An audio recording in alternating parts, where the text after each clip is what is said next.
Okay, I'll just start running you through some of the gear that I'm taking down to Tasmania to do the South Coast Walk. Going down on Thursday, we're going to do 10 days, Melaleuca to Cockle Creek. Here we come, pretty pumped about it. Excuse the noises of the trees bashing the roof of the garage at the moment. Let's start up here. This top corner here is my it's like a daily bag, so this is going to be sitting on the outside of my backpack. It's going to have my billies in it. It's going to have my cooker, coffee brewing, rain cover, and food for the day. You know, what I'll eat after breakfast, basically muesli bars, lunch, and dinner, whatever, maybe snacks and things like that for the day. Just so I've got it. They're nice and easy to get to on the outside of my bag. Next of all, down here I've got basically it's a ditty bag, which is another little waterproof bag, which is going to hold my first aid kit, some medication, Panadol, stuff like that, ibuprofen, diarrhea tablets just in case, stuff like that. So I've got taking a little journal with me, headlamp. I've got a little bug net here. I've got my little camp knife and some string. I need it, a couple of cable ties, and then I've got toothpaste, sunscreen, hand sanitizer, insect repellent, lip balm. There's also a toothbrush in there. Now I've got my Z-Packs duplex tent and pegs in there. No poles, obviously, using the poles for my trekking poles. Pair of sunglasses there. Now I've got my food. These are both food bags. What I've done is I've split my food up. This is a 4 days kit, all just kind of the basics of 4 days put in there, and then the other side is 5 days worth of stuff including sugar, coffee, stuff I need daily. But I just thought it'd be simpler having kind of some of it put away for the first little bit. Next of all, I've got my clothing and camp dry bag kind of thing, which is another 20 litre Cedar Summit ultralight bag. I've gone with 2 down jackets just for the weight factor. I've got another option, but it seemed a bit lighter to have. I've got this one here, which is the Uniqual ultralight down, which is super light, pretty warm, not super warm. And then I've got my Audi puffer vest. Now this thing is pretty light and is super warm as well, so combining those two, I don't think I'm going to get cold. Sleeping bag liner here. I'm borrowing my sleeping bag from a friend, so he's very kindly lent it to me, so courtesy thing to do is sleep in a sleeping bag liner. Thermarest Z-Lite mattress. There's my sleeping bag here, which is a Enlightened Equipment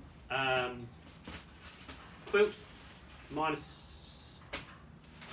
I think it's a minus 10 degree bag, so pretty light, nice and pretty good. And then I've got Cedar Summit pillow here. Okay, also in that bag I will have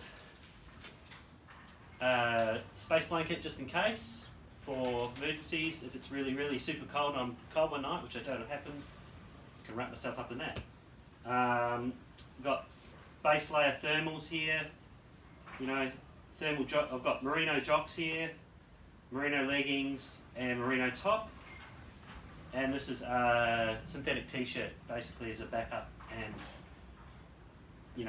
if it's a bit cold one day, I might wear that and my shirt, or I might just wear that at night if it's a hot night or something like that. I've got the legs for my hiking pants, a pair of possum socks from New Zealand, nice and warm.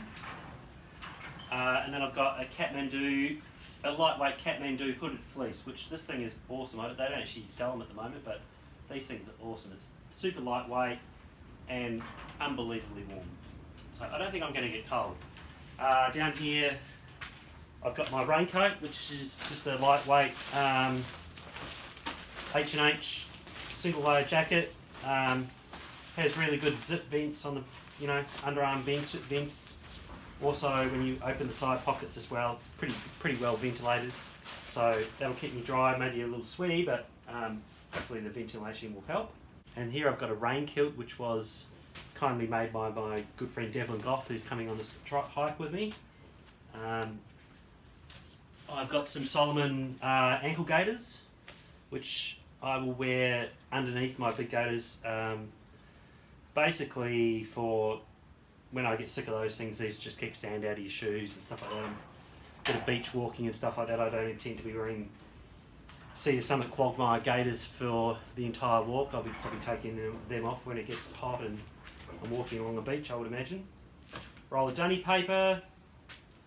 I've got my Osprey Exos 58 litre pack, which I love. Good pockets in here, little pockets down here, pockets there, little pockets down here for your sunscreen and bug spray. A couple of custom made drink holders here, which Devlin Goff has made for me. He's a bit of a master of all that stuff, which is awesome. And I've got a clip here. I'm going to have camera equipment, which is here on the table here, which I can go through separately, so I can film this trip. Now over here we've got camp shoes, slightly cut down to try and cut a bit of weight. I've got my Solomon 3D Classics. Love these shoes. Yeah, Gore-Tex. Not super light, but tell you what, they fit my feet well, and I don't get blisters, and I've walked many miles in these shoes and I love them. Second pair. Umbrella is coming with me. This is my seat basically, so that'll be on the outside of my back. It's just a little piece of blue mat, something to sit on. When you pull up somewhere, you can lie down on it. I can also pop it underneath the Thermarest mattress if I'm, for a bit of extra comfort. It's pretty lightweight, bit of comfort. It's quite nice. Drink bottles, I'll have a 1.5 litre in the bag, probably empty, and then I'll be carrying two 600ml bottles with me for the day and just collect it as I go. I'm not expecting the amount of rain we've had down there. I'm not expecting to be short of water, but I can carry, I guess, 2.5 litres, a bit more, for a day if I really need to. Got a fishing kit here, fishing reel, some soft plastic, some spin gear, try and catch a few fish, which I'll be supplementing my meals with definitely. So I've cut down some of the dinners so that they're just small packets of rice, and I'm expecting to add fish to those, so I better catch a few fish, otherwise I might be a bit hungry. I've got here the Cedar Summit Ultra Sil Nano Tarp Poncho thingy. So basically, this is when I get to camp, and if it's really crappy and rainy, I can pull this up and make a little shelter and not have to, to cook under and stuff. Sit under lunchtime if it's horrible. I can just pull that out and swing it up under a tree and have a bit of a break from the rain, because it's been raining a bit down there lately. Now, and then this is the clothes I'm going to wear basically. So we've got a long sleeve shirt, lightweight polyester shirt, jocks, shorts, merino neck gaiter. Got some gloves here. I've got a MacPack beanie, and I've got some MacPack merino hiking socks. And then my poles, basically. These are the carbon hiking poles. Quite like them, nice and comfy. Haven't had any problems with them. That's about it really. So food wise, I'll be having things like, so I'll do porridge for breakfast, muesli bar for morning tea. Lunch will be Rivita biscuits and tuna, and then muesli bar, and then dinner will be either pasta or fish and rice. And I've got some 2-minute noodles, I've got some scroggin in there as well, trail mix if you don't know what that is. Oh, and the other thing, there's a little towel down here as well. some Z-Packs towel, and that is pretty much everything. Camera gear, I'll be taking my iPhone, which I'm filming on currently. I'm taking a GoPro as well as backup. I've got the Spot device, which I've hired from Oz Satellites to take down, keep the love family happy. I will be taking a 20,000 amp hour battery pack to keep the phone charged, GoPro and all the rest of it, and in here I also have the Smooth Q stabilising gimbal, which I can put my phone on and walk and do some nice smooth shots, as well as the GoPro. And that is pretty much everything, yeah, apart from a fishing rod, which will be a 3-piece travel rod, which is coming with me, and obviously my hat's coming.